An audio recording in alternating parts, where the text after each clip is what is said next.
Hello all. We started with Sirupaanaatrupadai and its translation. We have started a journey towards the kingdom of Oimaan, ruled by King Nalliyakodan, who the poet says is a very, very, very generous king, and he is on par with three major royal dynasty kings. So, who is this Nalliyakodan? What is this Oimaan kingdom all about? We are going to travel along with a group of minstrels. We've already met the lady minstrels, who are very beautiful, and they are being pampered by juveniles. What else do we have? We shall continue with the poem. பரிசில் பெற்ற பாணன் குடும்பத்துடன் வந்த பாணனை சந்திக்கிறான். பொன் வார்த்தன்ன புரியடங்கு நரம்பின் இன்குரல் சீரியாள் இடவையின் தழையி நைவளம் பழுனிய நைந்தெரி பாலை கைவல் பான் மகன் கடன் அறிந்து இயக்க இயங்கா வையத்து வள்ளியோர் நசையி துணிக்கூர் எவ்வமோடு துயர் ஆற்றுப்பட்டு முடிவைகந்த இருந்த முதுவாய் இரவல். When the minstrels meet, golden twisted, entwined, stringed, sweet-toned harpy harp held to the left, showering sandy melodies on the dunes of the desert by the skilled minstrels sure of nuances, wander in search of the perfect helping hand to wipe the distressing distress of crushing poverty. O adept minstrel, wipe your long languor. Here, our group of minstrels happen to meet another group of minstrels who are returning from the kingdom of Oimaan. They are bestowed with lot of gifts. They seem rich, whereas the other group of minstrels seem extremely poor. Now, the rich minstrel's head, he starts talking to the head of the poor minstrel. And he says that his days of poverty are going to come to an end. He says that all he has to do is listen to what he has to say. He will tell him where exactly they have to head. That place would really wipe them off their poverty. So where is he going to lead them to? Let us move forward.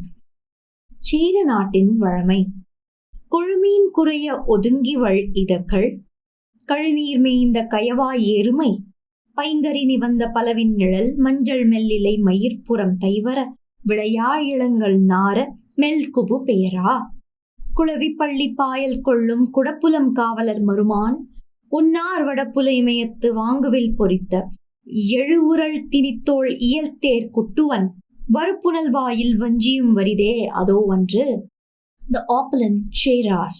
The poet is starting his comparison. He's going to compare the Cheras, Pandyas and the Cholas with King Nalliyakodan. What is he going to tell about all these people? Let us see. Struts braving shoals of stout fish, the wide-mouthed buffaloes graze on scarlet water-lit leaves. Along the shades of pepper twine jackfruit trees, spindly turmeric leaves brushing its thick hide. Tender, unripe balmy jacks nibbled softly. Resting on a bed of wild jasmine strewn, the guardian of the west, heir of the Chera clan, northern foe slaughtered to carve his bow on the Himalayan crest, ironwood-shouldered, skillful charioteer Kuttuvan, with an ever-flowing river, the land of Vanji, belittled and moreover.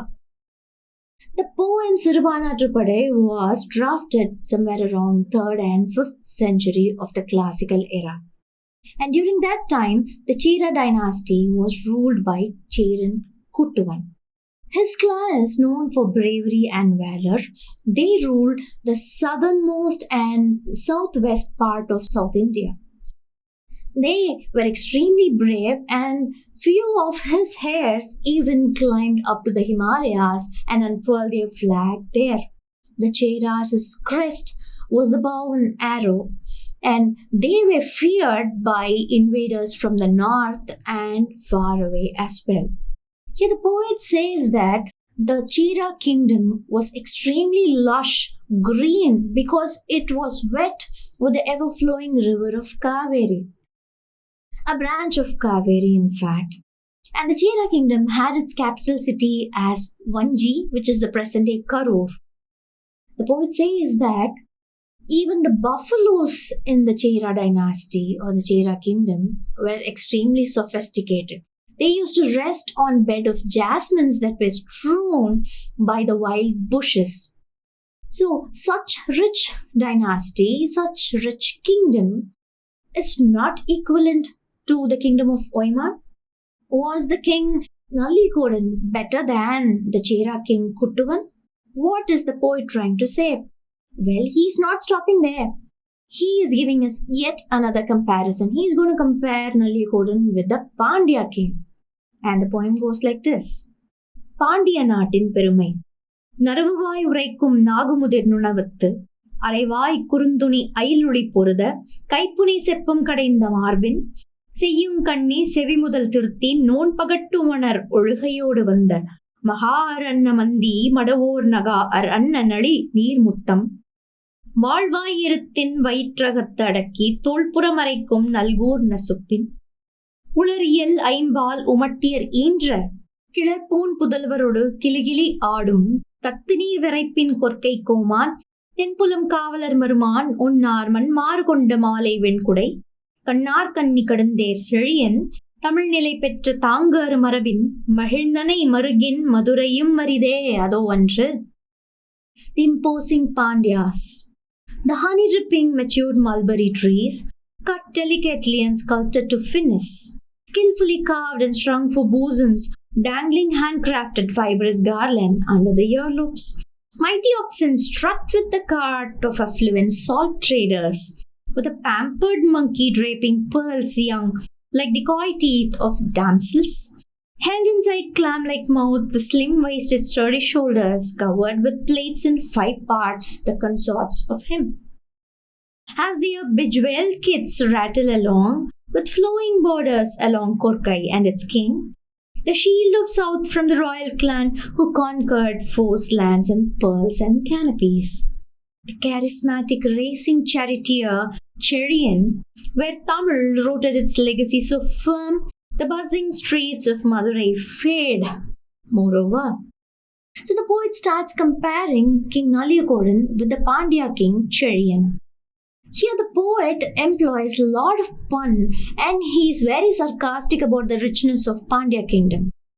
He says that when he went to the Pandya kingdom, he noticed how many salt traders were traveling on ox-driven carts. These ox-driven carts were loaded with fat salt traders and their equally fat wives. They had something interesting along with them. It was not their kids who were playing with rattles. It was the monkeys who accompanied the salt traders and his family. The monkeys were bejeweled. They had long strings of pearls around their necks and they were clad in silk gowns. They were made to resemble small kids. They were accompanying the real human kids of the salt traders.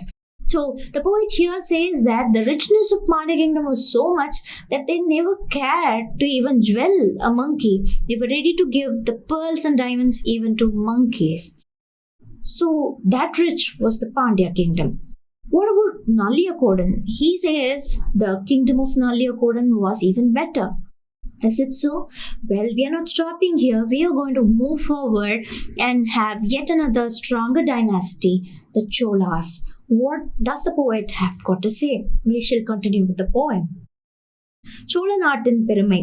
நறுநீர் பொய்கை அடைக்கரை நிவந்த துருநீர் கடம்பின் துணையார் கோதை ஓவத்தன்ன உன்துறை மருங்கில் கோவத்தன்ன கொங்கு சேர்ப்பு உரைத்தலின் வருமுலை அன்ன வன்முகை உடைந்து திருமுகம் அவிழ்ந்த தெய்வத் தாமரை ஆசுயில் அங்கை அரக்கு தோய்ந்தன்ன சேயிதழ் பொதிந்த செம்பொற்கொட்டை ஏமையின் துணை தழி இறகு வளர்ந்த காமரு தும்பி காமரம் செப்பும் தன்பனை தழையி தளரா இருக்கை குணபுலம் காவலர் மருமானொன்னார் ஓங்கு ஏல் கதவும் உருமுச்சல் சொரியும் தூங்கு ஏல் எரிந்த தொடிவிலங்கு தடக்கை நாடா நல்லிசை நற்றேர் செம்பியன் ஓடா புட்கை உரந்தையும் வரிதே அதோ ஒன்று. The enchanting Cholas. Fragrant waters gushing along the banks, bordered with haughty cadamba trees huddle like garlands, afresh painted like on canvas by the freshwater springs. Peeved moths scatter golden specks of dust along. The large buds that resemble tender breasts bloom like charming fays that divine lotus. Bees buzzing around with mild scarlet petals like chaste palm pied with golden center. With the winged embrace of its partner, buzzlessful tune of Seemakaram notes. He from the lush fertile lands of East, the guardian king of the braver clan of the lofty bulwarks that frighten his foes. And the mighty arms that crushed those rebels, he who magnetized fame, the enchanting Chola of the bold Urayur fame, too small, and so. The poet here introduces us to the Chola dynasty, which had its capital as Urayur. Urayur is somewhere near today's Tiruchirappalli in South India. And the Chola kingdom was known for its efficient ruling system. The subjects of Cholas were extremely liberal, they were extremely talented and brave. And so, of the three dynasties that ruled the southern part of India, the Cholas were able to establish everlasting fame in the history of South India. But here the poet says that the picturesque beauty of the Chola kingdom, the rich natural resources that the kingdom had, can never be compared to the Oimaan kingdom of Nalliyakodan. So what is so special about Oimaan kingdom and King Nalliyakodan? We have to wait until we look into the next part. Thank you.